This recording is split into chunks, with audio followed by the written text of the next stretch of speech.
July 1st, 1981, 4 p.m.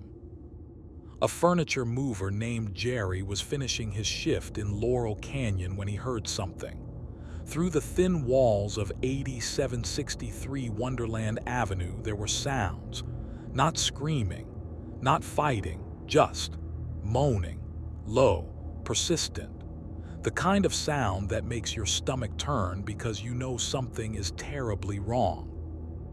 He knocked, no answer. The moaning continued. He called the police. 20 minutes later, two lapped officers pushed open the door to the townhouse. What they found inside would become one of the most notorious crime scenes in LA's history. The officers had been on the force for years. They'd seen murders, gang violence, domestic incidents gone wrong, but nothing prepared them for what waited inside that split-level house in the Hollywood Hills. Blood everywhere. Not splattered, not pooled. The walls were painted with it, the floors, the furniture. One officer would later tell reporters it looked like someone had taken buckets of blood and simply thrown them across every surface. The air was thick with the metallic smell of death, and beneath it all that sound, the moaning. They found the first body in the living room. Ronald Lee Launius, 41 years old, leader of what police knew as the Wonderland Gang. His skull had been crushed. The weapon appeared to be something heavy, blunt, wielded with such force that his face was nearly unrecognizable. Blood soaked into the carpet beneath him in a dark, spreading stain. The officers moved deeper into the house. In the bedroom, they found William DeVerrell, 44 years old. He was lying on the bed, his body twisted at an unnatural angle. His head had been beaten so severely that pieces of his skull were visible through the matted blood and tissue. Next to him, also on the bed, was Joy Miller, 46 years old. Her face had been destroyed by repeated blows. The forensic team would later determine she'd been struck more than 30 times. On the floor beside the bed lay Barbara Richardson, 22 years old. She wasn't a member of the gang. She'd just been visiting her boyfriend, David Lind, who lived at the house. She'd been sleeping on the couch. The killers found her there. They beat her until there was nothing left but blood and bone. 4 bodies, all beaten beyond recognition, all killed while they slept. But then the officers heard it again, that moaning. In another bedroom, they found Susan Launius, Ron Launius's wife. She was lying on the floor, surrounded by a pool of her own blood. Her skull was fractured in multiple places. Brain tissue was visible. The officers were certain she was dying. They called for an ambulance immediately. Remarkably, impossibly, Susan Launius would survive. But the trauma to her brain would leave her with complete amnesia. She would never remember what happened that night. She couldn't tell police who did this. She couldn't describe the killers. She couldn't even remember hearing them enter the house. The detectives who arrived at the scene that afternoon were veterans. Tom Lange and Robert Souza had worked hundreds of homicides between them, but even they were shaken by what they found at 8763 Wonderland Avenue. They'd investigated murders before, violent murders, but this was different. This wasn't a crime of passion. This wasn't a robbery gone wrong. This was execution. This was revenge. Someone had entered this house in the early morning hours, armed with metal pipes and determined to send a message.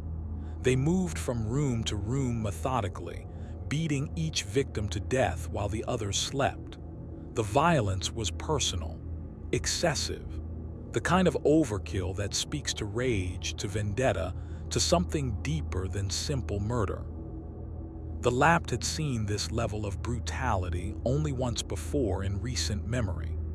12 years earlier, just a few miles away in these same Hollywood Hills, Members of the Manson family had slaughtered Sharon Tate and 4 others in a blood-soaked frenzy.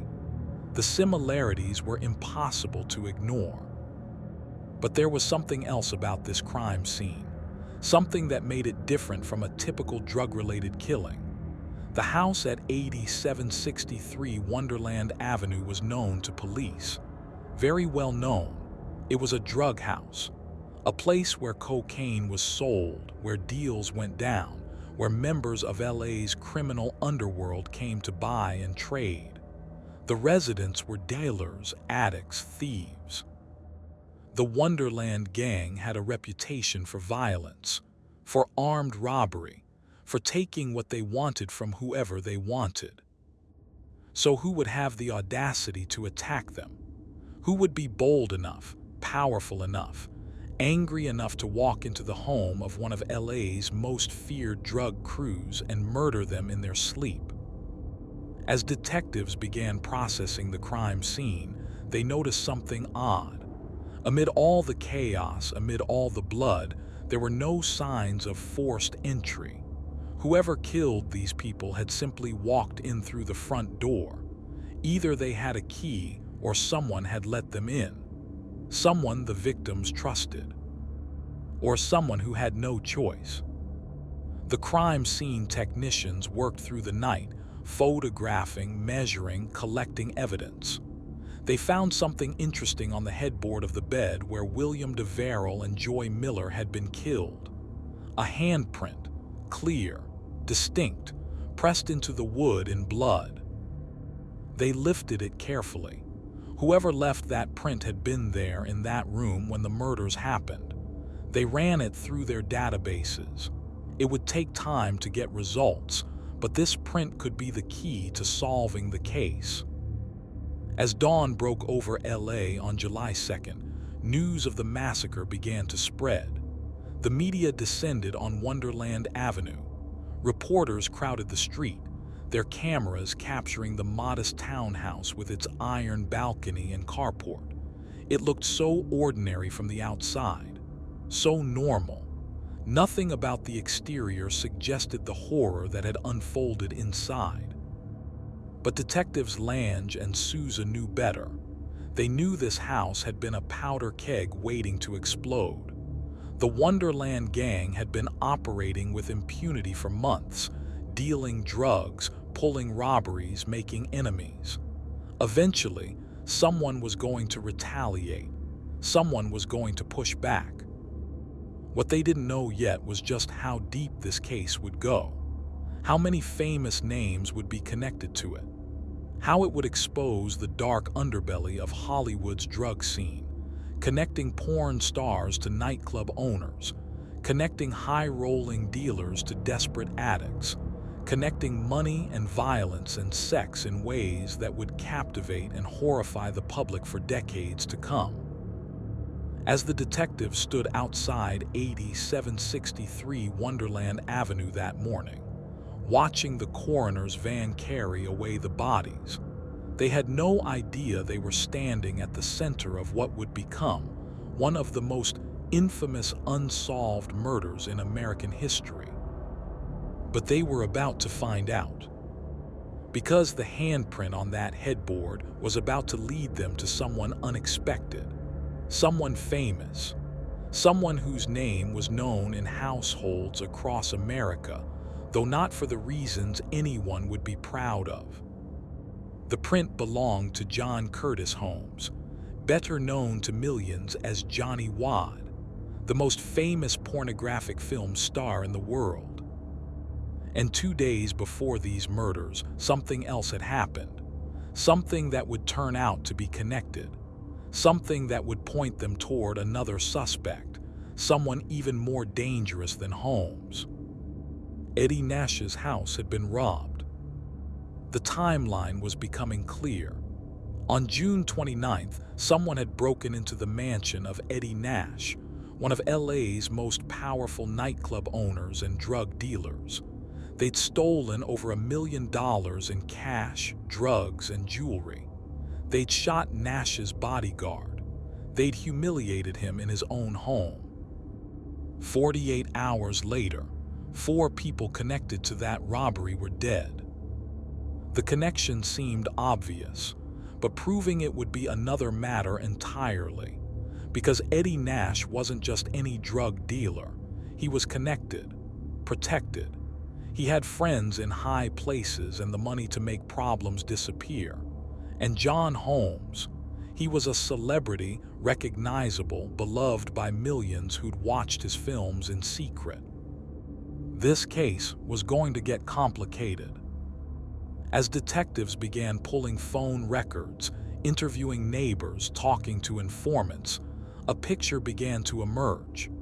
A picture of a tangled web connecting the Wonderland gang to Eddie Nash through John Holmes. A picture of greed, betrayal, addiction, and ultimately, revenge. But there were still so many questions. Who actually wielded those metal pipes in the early hours of July 1st? How many killers were there? Was Holmes just a witness or something more?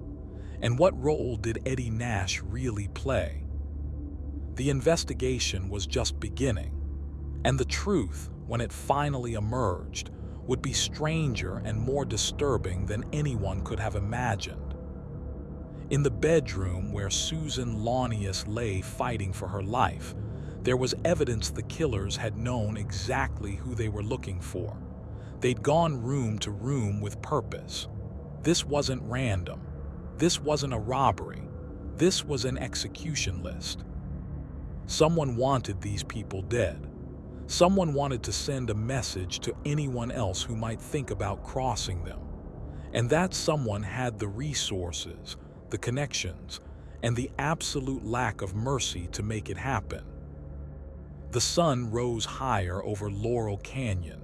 News helicopters circled overhead. The media was already calling it the Wonderland Massacre, comparing it to Manson, making it sensational. But for the detectives working the case, this was something else. This was organized crime.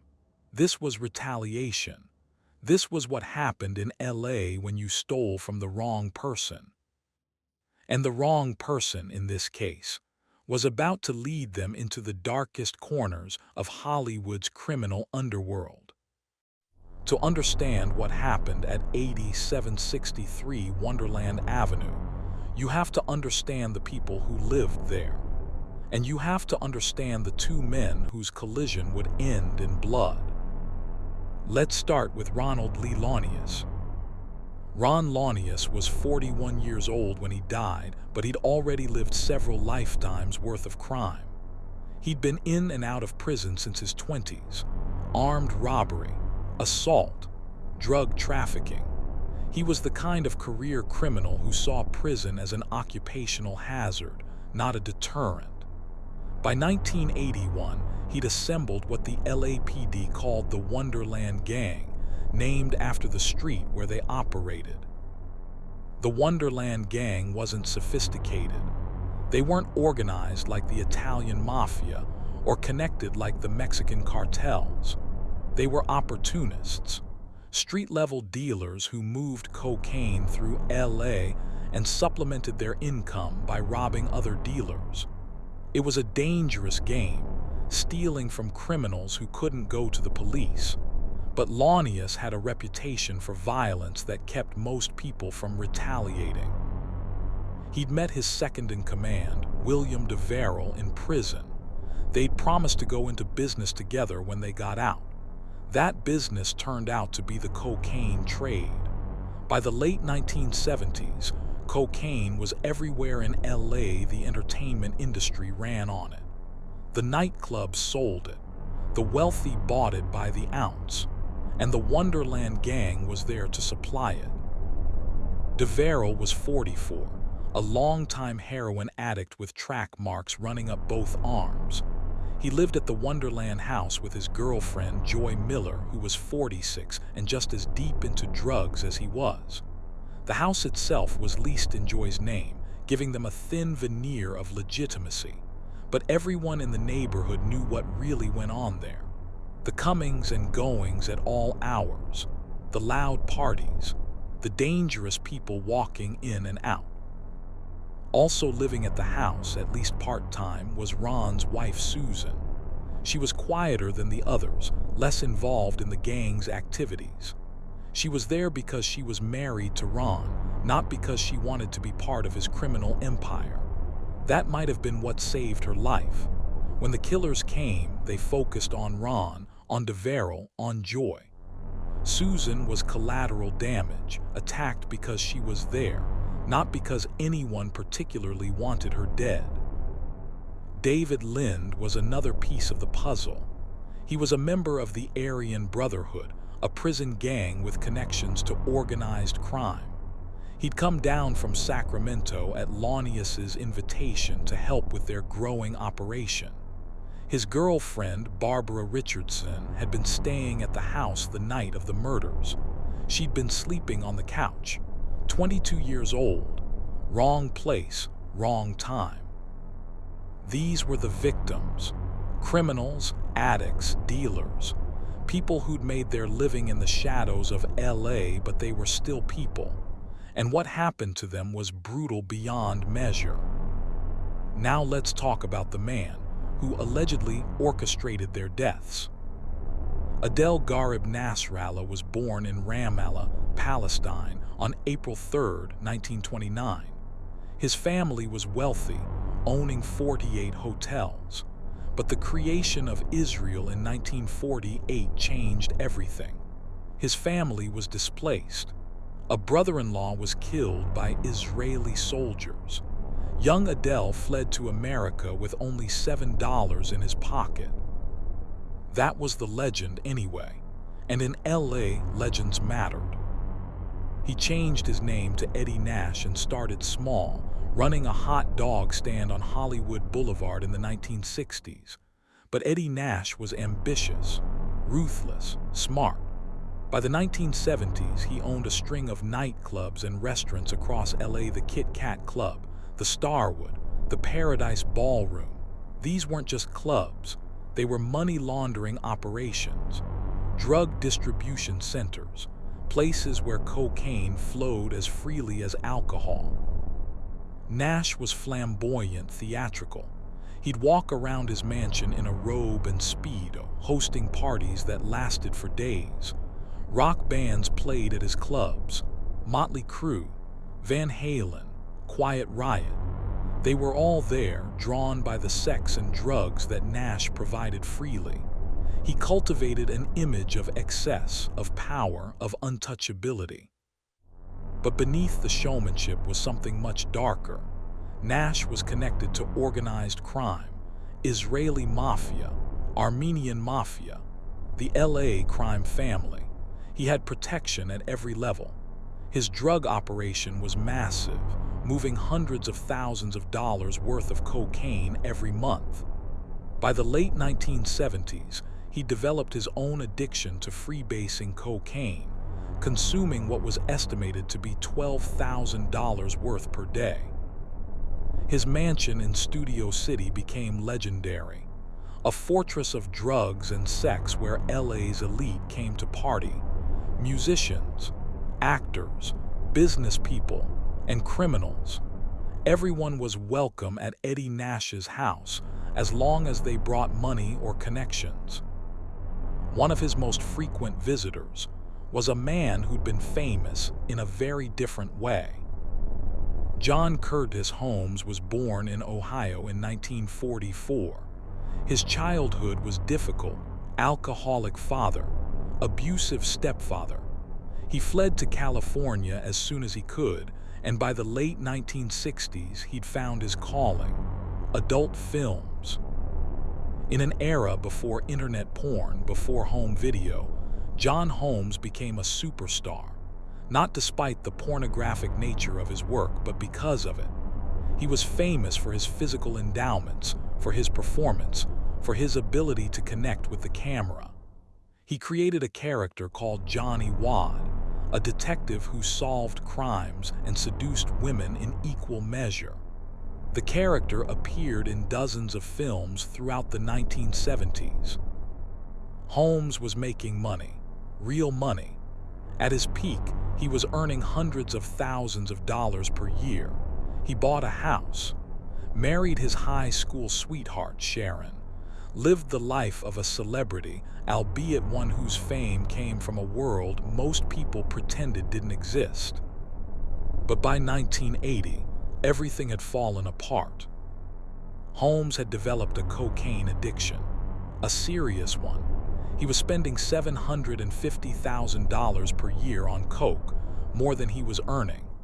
The addiction affected his performance on camera, making it impossible for him to work.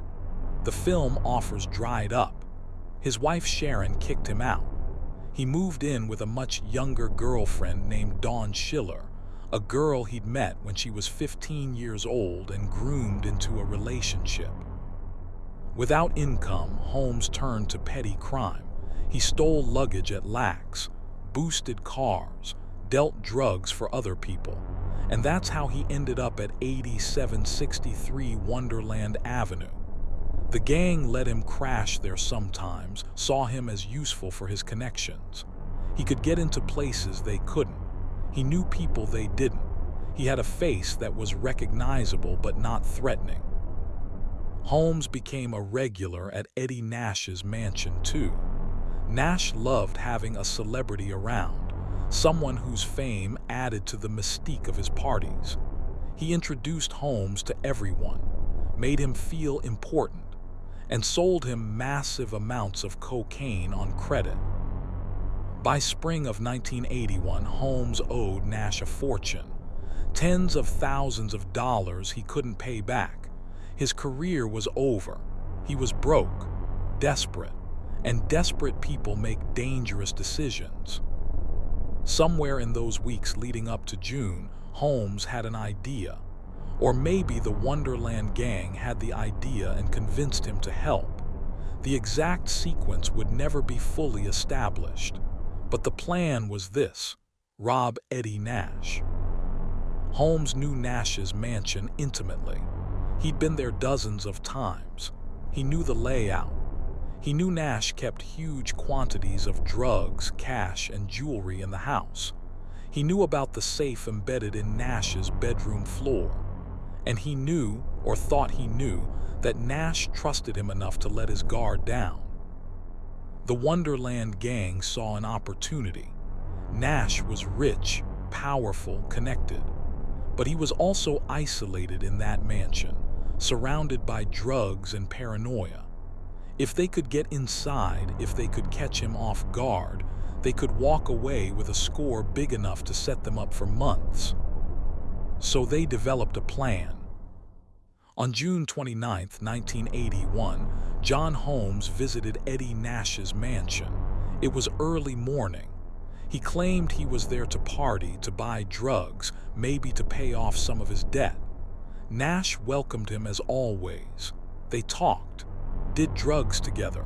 Holmes wandered around the house like he always did. And when he left, he made sure to leave the sliding glass door to the kitchen unlocked. A few hours later, Ron Launius, William DeVerrell, David Lind, and Tracy McCourt entered through that unlocked door. They were disguised as police officers, wearing badges, carrying guns. Nash's bodyguard, a massive 300-pound man named Gregory Dials, was caught completely off guard. They handcuffed him, held Nash at gunpoint, forced him to open the safe. The haul was enormous. Estimates varied wildly, but it was somewhere between $200,000 and $1 million in cash, cocaine, heroin, quaaludes, jewelry, and weapons. Some of those weapons were guns that the Wonderland gang themselves had stolen from another dealer and sold to Nash just days earlier. They were stealing back their own merchandise. During the robbery, David Lind accidentally shot Gregory Dials, hitting him in the side. Not fatal, but painful, humiliating. Nash watched as these men ransacked his home, took his drugs, his money, his pride. And as they left, David Lind shouted over his shoulder, "John Holmes says hello." For Eddie Nash, this was more than robbery. This was betrayal, humiliation, disrespect. And in Nash's world, those things could not stand. He'd built his empire on reputation, on fear, on the understanding that crossing Eddie Nash meant death. But he needed to be sure. He needed to know who was responsible. He needed confirmation before he acted. Within hours, one of Nash's associates spotted John Holmes walking around Hollywood. He was wearing a ring, a distinctive, expensive ring that had been stolen from Nash's house during the robbery. Nash sent Gregory Dials, wounded but functional, to pick Holmes up. What happened next would be disputed for years. Multiple people claimed to be present. Multiple versions of events would emerge, but the basic facts were consistent. Holmes was brought to Nash's mansion. He was tied to a chair, and Nash, along with Dials and possibly others, beat him repeatedly, severely. They threatened to kill his family back in Ohio. They held guns to his head. They wanted names. They wanted addresses. They wanted confirmation of who had robbed them. One witness to this interrogation was a man named Scott Thorson. He was famous in his own right as the former lover of entertainer Liberace. He'd been at Nash's house that day to buy drugs when Holmes was brought in. Thorson would later testify that he watched as Nash and his men tortured Holmes for hours until he finally broke down and told them everything. The Wonderland gang, Ron Launius, Billy DeVeril, David Lind.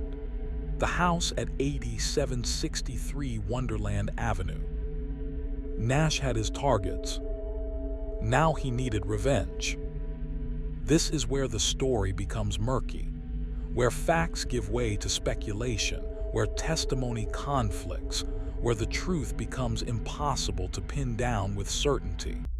But what's clear is this: sometime in the hours after John Holmes gave up the names, Eddie Nash made a decision. He was going to get his property back, and he was going to make sure no one ever dared to rob him again. On the evening of June 30th, Susan Launius heard screaming coming from somewhere in the house. Not for long, just a moment, then silence. She thought the gang was having another party, ignored it, went to bed. At approximately 3 in the morning on July 1st, an unknown number of men entered 8763 Wonderland Avenue. They carried metal pipes, lead pipes, weapons designed for one purpose: to beat people to death. They moved through the house methodically, room by room, victim by victim. They didn't use guns. Guns are quick. Guns are impersonal. This was meant to be slow, painful, personal. This was meant to send a message. The victims never had a chance. They were asleep, defenseless. By the time Susan Launius woke up and realized what was happening, she was already being beaten. Her skull fractured, her brain damaged. 13 hours later, a furniture mover would hear her moaning through the walls and call the police. But by then, the killers were long gone. The message had been sent, and Eddie Nash, sitting in his mansion across town, knew that LA's criminal underworld had just been reminded of an important lesson. You don't rob Eddie Nash and live to talk about it. The handprint changed everything. For days after the murders, detectives Tom Lange and Robert Souza worked the case from every angle. They interviewed neighbors. They talked to informants. They built a timeline, but they couldn't identify their primary suspect. Not until the lab results came back on that bloody handprint lifted from the headboard in the bedroom where William DeVeril and Joy Miller had been killed. The print belonged to John Curtis Holmes. On December 4th, 1981, 5 months after the murders, police arrested Holmes at the apartment he shared with Dawn Schiller. He was charged with 4 counts of murder. The arrest made national headlines. The most famous porn star in America was accused of one of the most brutal mass murders in LA's history. But there was a problem with the prosecution's case. A big problem. The handprint proved Holmes had been in that bedroom. It proved he'd touched that headboard. It proved he was present when the murders occurred or shortly after. But it didn't prove he'd killed anyone. Defense attorneys Earl Hansen and Mitchell Edgers immediately went to work building an alternative narrative. Their client wasn't a killer, they argued. He was a victim. He'd been forced to participate against his will, held at gunpoint, threatened with death if he didn't cooperate. John Holmes hadn't murdered anyone. He'd simply been there because he had no choice. The trial began in March 1982. For 3 weeks, LA watched as the prosecution and defense battled over who John Holmes really was. A calculating murderer who'd betrayed his friends for money, or a washed-up addict caught between two criminal organizations with no way out. The Deputy District Attorney Ron Cohen presented the prosecution's theory. Holmes had helped plan the robbery of Eddie Nash's mansion. He'd unlocked the door. He'd given the Wonderland gang the layout of the house. And when the gang didn't give him his full share of the score, he'd gotten angry, betrayed them, told Nash everything, led the killers to Wonderland Avenue and watched as they murdered his former friends. The evidence seemed compelling. Holmes's handprint at the scene, his connection to both Nash and the Wonderland gang, his desperate need for money, his history of lying, manipulating, doing whatever was necessary to feed his addiction. But the defense had a different story, and they had witnesses. They painted a picture of a man trapped. Holmes had owed Nash money, huge amounts of money. When Nash realized Holmes had been involved in the robbery, he tortured him, beat him, threatened to kill his family, forced him to reveal who'd robbed him. Then Nash had used Holmes as a way to get into the Wonderland house, made him unlock the door, made him stand there and watch as Nash's men murdered everyone inside. What choice did Holmes have? He was an addict, out of money, out of options. If he didn't cooperate, Nash would have killed him too. The jury heard testimony from multiple witnesses. They heard about Nash's reputation for violence. They heard about Holmes's addiction. They heard conflicting accounts of who had done what and when. They saw the crime scene photos, images so disturbing that several jurors had to look away.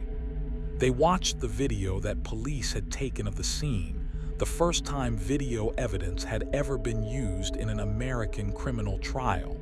They saw the blood, the bodies, the absolute brutality of what had happened in that house. And in the end, they couldn't be sure, couldn't say with certainty that John Holmes had actually killed anyone. Yes, he'd been there. Yes, he was involved somehow. But was he a murderer or just another victim of Eddie Nash's violence? On June 26, 1982, after days of deliberation, the jury returned a verdict. Not guilty on all charges. John Holmes walked out of that courtroom a free man, but not completely free. He'd refused to testify during the trial, refused to cooperate with investigators, refused to tell anyone what he'd really seen that night at Wonderland Avenue. The judge found him in contempt of court and sentenced him to 110 days in jail. Even facing jail time, Holmes kept his mouth shut. He knew talking could get him killed. If he testified against Nash, Nash would find a way to reach him. Even in prison, Nash had connections. So Holmes served his time in silence and walked out in October 1982, having told authorities nothing useful. Meanwhile, detectives Lange and Souza continued building their case against Eddie Nash. They'd searched Nash's mansion days after the murders and found over $1 million worth of cocaine. They'd found items stolen from the Wonderland house during the robbery. They had testimony from Scott Thorson about the torture of John Holmes. They had evidence of Nash's motive, his means, his opportunity. But proving Nash had ordered the murders was a different matter. Nash was careful, protected. He didn't get his hands dirty. He had people who handled those things for him, and those people weren't talking. The case stalled. Years passed. Holmes was free. Nash was free. 4 people were dead, and no one had been held accountable. Then in 1988, something changed. Not in the investigation, in John Holmes himself. By 1988, Holmes was dying.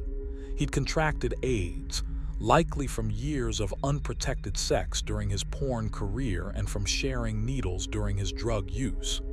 He was in a VA hospital, wasting away, barely conscious. Detectives came to interview him one last time, hoping maybe, now that he was dying, he'd tell them the truth about what happened at Wonderland Avenue. But Holmes was too far gone. His responses were incoherent, confused. He couldn't help them even if he'd wanted to. On March 13, 1988, John Curtis Holmes died at age 43. Whatever secrets he'd been keeping died with him. Almost. 1 month before his death, Holmes had been visited by his ex-wife, Sharon. She would later tell the LA Times that during that visit, Holmes had finally confessed. Not to police, not to prosecutors, to her, in private, where his words couldn't be used against anyone. According to Sharon, Holmes told her that on the night of the murders, he'd been forced to lead 3 men to the Wonderland house. He'd unlocked the door. He'd stood by while they went room to room, beating everyone to death with pipes. He'd been splattered with blood, traumatized, terrified. But he'd never told her the names of the 3 men who'd actually wielded the pipes, never gave her details that could lead to arrests. Was she telling the truth? Or was this just another version of the story, filtered through years of anger and divorce and death? There was no way to know. Holmes was gone, and with him went any chance of hearing the full truth from the one man who'd definitely been there. But the investigation wasn't over, because by 1990, authorities had finally built what they believed was a solid case against Eddie Nash. On March 21, 1991, Eddie Nash and his bodyguard Gregory Dials went to trial. The charge: conspiracy to commit murder. The prosecution argued that Nash had ordered the Wonderland murders as retaliation for the robbery of his home, that he'd tortured Holmes to get information, that he'd sent his men to kill everyone who'd participated in the robbery. The star witness was Scott Thorson, who'd witnessed Holmes's torture at Nash's mansion. Thorson testified about what he'd seen and heard that day, about Nash's rage, about the threats, about the planning that must have followed. But there was a problem, a big problem. One of the jurors, an 18-year-old woman, refused to vote guilty, despite the evidence, despite the testimony, despite everything the prosecution presented. She held out. The trial ended with a hung jury, 11-1, no conviction. Years later, it would come out that Nash had bribed that juror, paid her $50,000 to vote not guilty no matter what. The jury tampering would eventually lead to new charges, but for now, Nash was free. A retrial was held, same charges, same evidence, but this time the jury acquitted Nash entirely.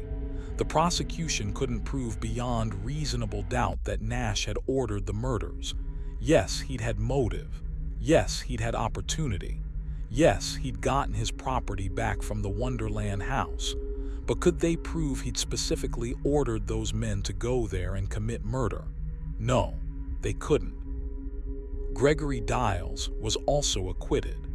He died in 1997, never having been convicted of any crime related to the Wonderland murders. Eddie Nash walked away, again. The man who everyone believed had orchestrated one of the most brutal murders in LA history was free, living in his mansion, running his clubs, dealing his drugs, untouchable. But authorities weren't done with him. Throughout the 1990s, federal investigators kept building their case, not just for the murders but for everything else: the drug trafficking, the money laundering, the racketeering. They wanted Nash for the entirety of his criminal empire, not just one crime. In 1995, in a broad sweep targeting organized crime figures, federal agents raided Nash's house with search warrants. They were looking for methamphetamine. They found a white crystalline substance and were certain they'd finally caught him. The substance was tested. It turned out to be mothballs. No charges were filed. Nash must have found it hilarious. But federal investigators kept digging, kept building. And on May 19, 2000, 19 years after the Wonderland murders, they finally had enough. Eddie Nash was arrested at his home in Tarzana, California. The charges were extensive: racketeering under the RICO statute, drug trafficking, money laundering, conspiracy to commit murder, bribing a juror. The federal government was throwing everything at him, determined that this time Nash would finally face justice. Nash was 71 years old. He was suffering from emphysema, other health problems. He knew that if convicted on all charges, he'd spend the rest of his life in prison. So his attorneys negotiated a plea deal. In September 2001, Nash pled guilty to reduced charges. He admitted to running a drug trafficking and money laundering operation. He admitted to bribing the juror in his first trial. And crucially, he admitted to ordering his associates to go to the Wonderland house to retrieve his stolen property. He claimed he'd never specifically ordered anyone to commit murder, just to get his stuff back. If violence occurred, well, that was unfortunate, but he hadn't planned it. The distinction seemed absurd. Nash had sent armed men to the house of people who'd robbed him, people he knew were criminals capable of violence, in the middle of the night to confront them and take back his property. What did he think was going to happen? A polite negotiation. But legally, the distinction mattered. Nash wasn't pleading guilty to murder, just to creating the circumstances that led to murder. The sentence was lenient by most standards: 4.5 years in prison, a $250,000 fine. For a man who'd run a criminal empire for decades, who'd ordered the deaths of 4 people, who'd corrupted the justice system with bribery, it seemed like nothing. But Nash was old, sick. Those 4.5 years would be hard. He served them, was released, and lived the rest of his life quietly, out of the spotlight, no longer the flamboyant nightclub owner who'd once ruled LA's criminal underworld. Eddie Nash died on August 9, 2014, at age 85. He'd outlived Holmes by 26 years, outlived Diles by 17, outlived all the victims of the Wonderland murders by 33 years, and he'd never been convicted of ordering their deaths. The case remains officially unsolved, despite the trials, despite the testimony, despite everything authorities learned. No one has ever been convicted of actually murdering Ron Launius, William DeVerrell, Joy Miller, or Barbara Richardson. Susan Launius survived her injuries but never recovered her memory. She died in 2006, having spent 25 years unable to remember who had tried to kill her. David Lind, who'd been one of the robbers but wasn't at the house the night of the murders, died of a heroin overdose in 1995. Tracy McCourt, the other participant in the Nash robbery who'd escaped the Wonderland murders, died in 2006. Everyone connected to the case is now dead. The victims, the suspects, the witnesses, all gone, taking their secrets with them. What really happened in the early hours of July 1st, 1981? Who actually wielded those pipes? How many killers were there? Was Holmes forced to participate, or did he help willingly? Did Nash give a specific order to kill, or did he just expect his men to handle things? The truth died with them. All we have left are the court transcripts, the crime scene photos, the testimony of people who had every reason to lie, and a case that continues to fascinate people more than 40 years later. Because the Wonderland murders weren't just about drugs and violence. They were about Hollywood, about fame and its underbelly, about how close celebrity and crime really are in LA, about what happens when the glamorous facade falls away and reveals something much darker underneath. John Holmes was supposed to be living the American dream. Fame, money, recognition. But addiction turned that dream into a nightmare that ended with him standing in a blood-soaked bedroom, watching people die. Eddie Nash was supposed to be the ultimate immigrant success story, coming to America with nothing and building an empire. But that empire was built on suffering, on exploitation, on the bodies of people who got in his way. The Wonderland gangs thought they could rob anyone and get away with it. They were wrong. 4 people died because of greed, because of revenge, because of a culture of violence that permeated LA's drug underworld in the 1980s, and their killer or killers walked free. The Wonderland Murders. Part 4, The Aftermath. Stand outside 8763 Wonderland Avenue today. It's a quiet street in Laurel Canyon, nice houses, trees, normal people living normal lives.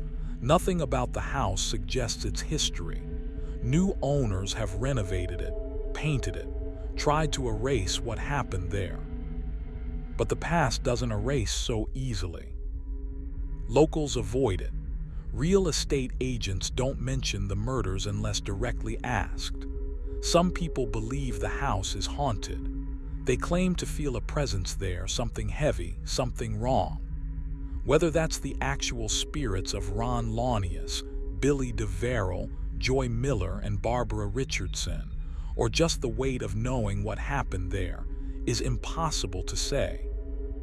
What we do know is that the Wonderland murders changed LA, not in obvious ways, not with new laws or reformed police departments or public outcry for justice. The change was more subtle, more psychological. For years, LA had been selling a fantasy: Hollywood, glamour, fame. The idea that if you came to this city with enough ambition and talent, you could become anything: a star, a success, someone who mattered. The porn industry was part of that fantasy. John Holmes had proven you could become famous in that world, could make money, could be recognized on the street. But the Wonderland murders revealed the other side of that fantasy. The drugs, the violence, the way fame could turn into addiction and addiction into desperation and desperation into watching people get beaten to death with pipes while you did nothing to stop it. The trial became a media spectacle, not just because of the brutality of the crimes, but because of who was involved: a porn star, a drug kingpin, organized crime. It had everything tabloids loved. Every newspaper in America covered it. John Holmes's face was on television. His films were mentioned in courtrooms. The private world of adult entertainment was suddenly very, very public. For the adult film industry, this was devastating. They'd been trying for years to gain legitimacy, to be seen as artists and performers rather than criminals. Holmes had been their biggest star, their proof that you could succeed in this business and still be respected. His arrest shattered that illusion. Suddenly, porn stars weren't just performers. They were suspects in brutal murders, associates of drug dealers, people mixed up with organized crime. The industry would recover eventually, but something had changed. The innocence, if there'd ever been any, was gone. For Nash, life went on surprisingly unchanged. Even after his 2001 conviction and prison sentence, even after admitting to crimes that should have destroyed him, he maintained relationships in LA. Some of his clubs closed. His empire contracted, but he never became a pariah. Some people still saw him as a success story. The immigrant who'd built something from nothing. The club owner who'd given rock bands their start. They chose to ignore or minimize what he'd actually done. That's LA for you, willing to forgive almost anything if you're successful enough. But the detectives who worked the case never forgot. Tom Lange and Robert Souza, the lead investigators, would carry the Wonderland murders with them for the rest of their careers. Lange in particular became somewhat obsessed with the case. He'd go on to work other high-profile investigations, including the O.J. Simpson case. But Wonderland was always there in the background. The one that got away. The one where justice was never fully served. In interviews years later, Lange would express frustration with how the case had ended. They'd known who was responsible. They'd had evidence, witnesses, but the system hadn't been able to hold anyone accountable. Nash had been too connected. Holmes had been too famous. The victims had been too criminal for anyone to care that deeply about their deaths. Because that's the uncomfortable truth about the Wonderland murders. Most people didn't care, not really. These were drug dealers, thieves, people who'd lived by violence and died by violence. There was no public outcry for justice, no protests, no demands for answers, just a collective shrug, as if to say, what did they expect? But Susan Launius hadn't been a drug dealer. She'd just been married to one. Barbara Richardson had just been visiting her boyfriend. They'd both been caught up in a world they hadn't chosen, killed because of choices other people made. And even Ron Launius, Billy DeVerrell, and Joy Miller, criminal as they were, didn't deserve what happened to them. Nobody deserves to be beaten to death in their sleep. Nobody deserves to die like that. The media coverage of the case reflected this ambivalence. Some outlets portrayed it as a tragedy, others as a cautionary tale about drugs and crime. Still others treated it as entertainment, a salacious story to sell newspapers and get television ratings. The victims became characters in a narrative, not real people with families and histories and value. Their families dealt with the aftermath quietly. There were funerals, obituaries, but not much public mourning. How do you mourn someone whose death is international news because of how brutally they were killed? How do you grieve when everyone knows your loved one was a drug dealer or involved with drug dealers? David Lind struggled with survivor's guilt. He'd been one of the robbers who'd raided Nash's mansion, but he hadn't been at Wonderland Avenue the night of the murders. He'd been with a prostitute in a motel in the San Fernando Valley, dealing drugs and getting high. That random decision had saved his life. Everyone else who'd been at Nash's house that day was dead, except him. He spiraled further into addiction after the murders, never really recovered. When he died of a heroin overdose in 1995, People who knew him said he'd been trying to join the others for years. Survivors' guilt had eaten him alive. Scott Thorson, the witness who'd seen Holmes being tortured at Nash's mansion, had his own complicated aftermath.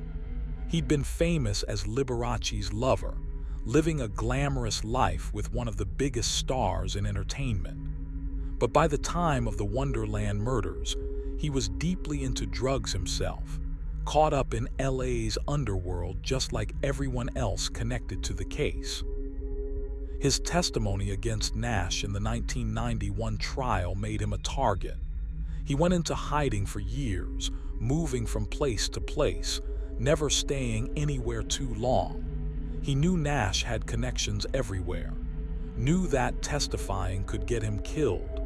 The paranoia never left him. Thorson would go on to write a book about his life with Liberace, which was later adapted into the film Behind the Candelabra. But he never escaped the shadow of the Wonderland murders. In interviews about his life, about Liberace, about Hollywood, the conversation would inevitably turn to that day at Nash's mansion, to what he'd seen, to his role in the investigation.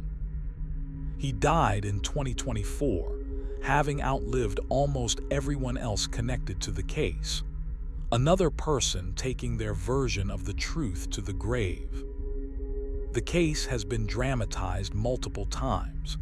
In 2003, the film Wonderland, starring Val Kilmer as John Holmes, recreated the murders and their investigation. The film was praised for its brutal honesty, for not romanticizing or softening what had happened.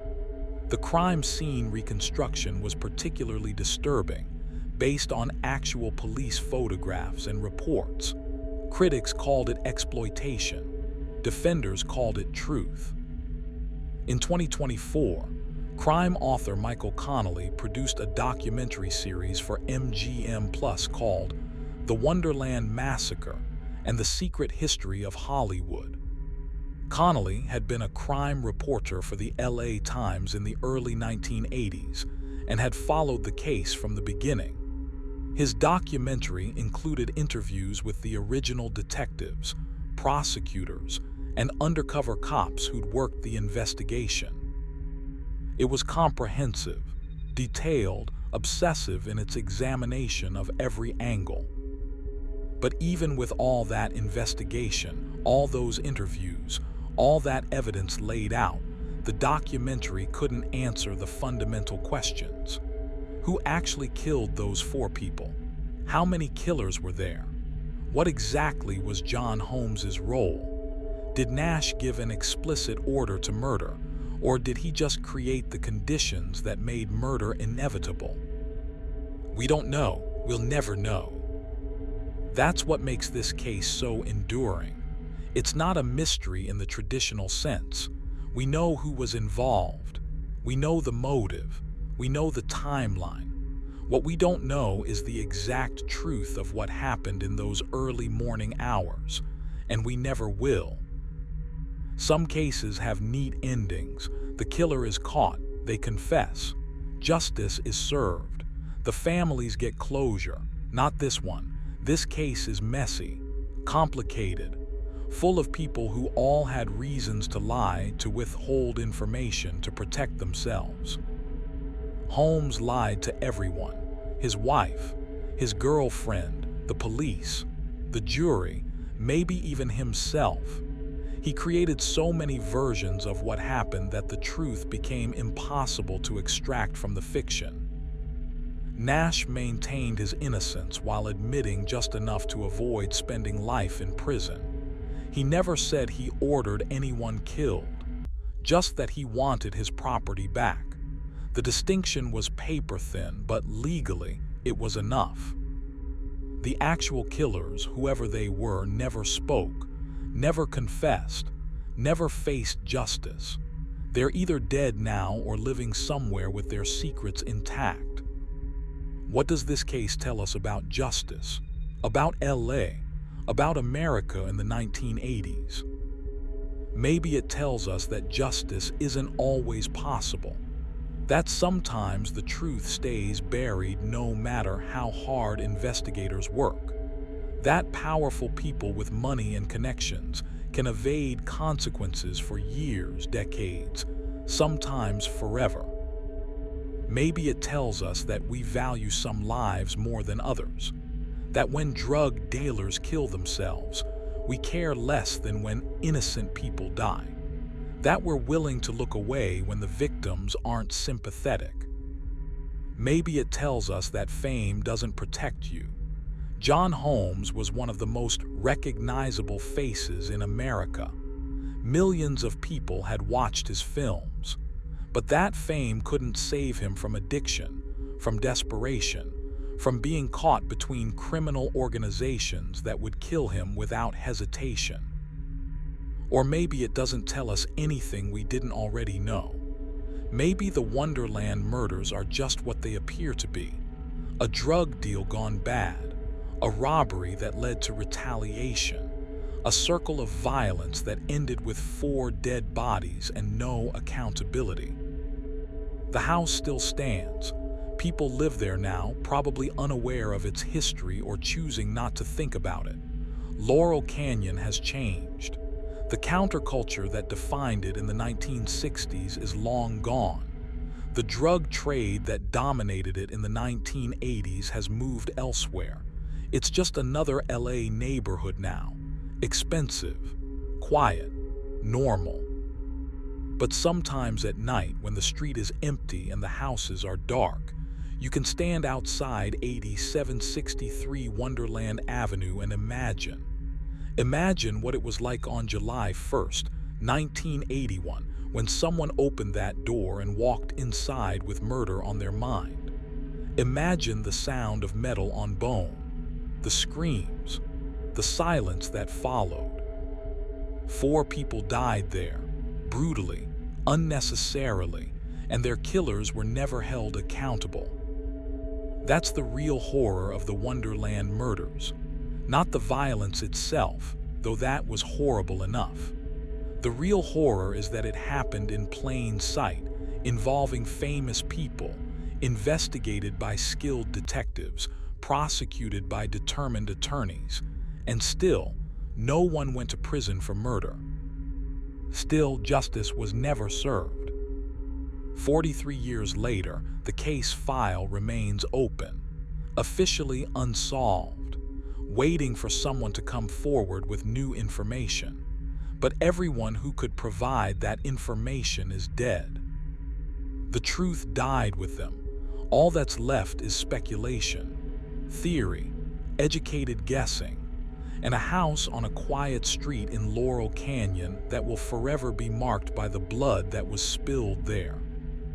Maybe that's its own kind of justice. Not legal justice, but historical justice. The kind that remembers, that doesn't let people forget, that keeps asking questions even when there are no more answers. Ron Launius, William DeVeril, Joy Miller, Barbara Richardson, 4 people who made mistakes, who lived dangerous lives, who got caught up in something they couldn't control.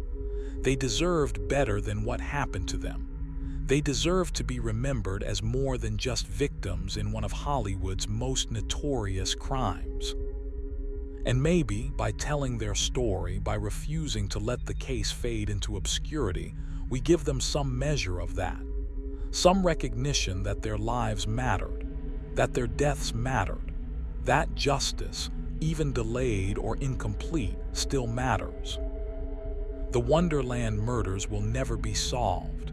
The case will never be closed, but it will be remembered. If stories like this matter to you, the ones with unanswered questions and details that never quite fit, consider subscribing. New true crime documentaries every week.